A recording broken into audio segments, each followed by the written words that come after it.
Studies have shown that butts release the same toxic and cancer-causing chemicals found in cigarettes, such as nicotine, ethyl and arsenic.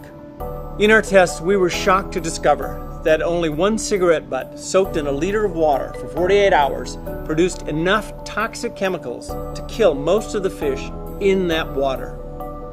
So these little butts have the ability to severely damage our aquatic ecosystem.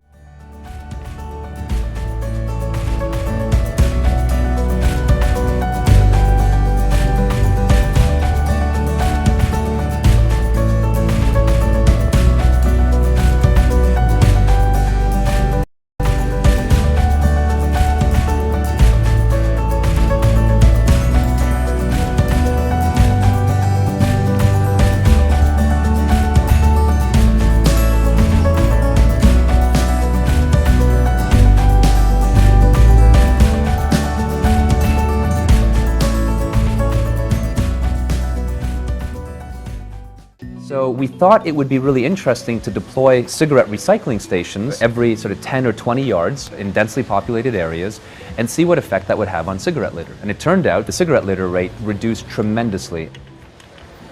I think that people toss cigarette butts aside because what do you do with the cigarette? When you have it in your hand, it's smelly, it's dirty, and you don't want to put it in your pocket, you don't want to hold it for a while till you find a garbage can, so you just flick it. And flicking a cigarette butt has become socially acceptable. You need somewhere to put it for you not to flick it on the ground. But if that thing is just a normal station, then it's sort of like, like you're not going to litter, but it ends up going to a landfill. It's not necessarily a super positive outcome, at least you're not littering. But when that station becomes a recycling station, not only is there a place to put the cigarette, but now you feel positive because you know it's going to go to a positive use instead of just ending up in a landfill somewhere. The cigarettes get shredded and separated basically into two key parts. The organic pieces, which is the ash, tobacco, and paper, those are composted. And then the inorganic aspect, which is the filter, that is then melted into various plastic products, from a park bench all the way to a plastic pallet. We have the capacity to take billions of cigarette butts. So it's really not an issue of can we process, it's more of a question of are people willing to collect.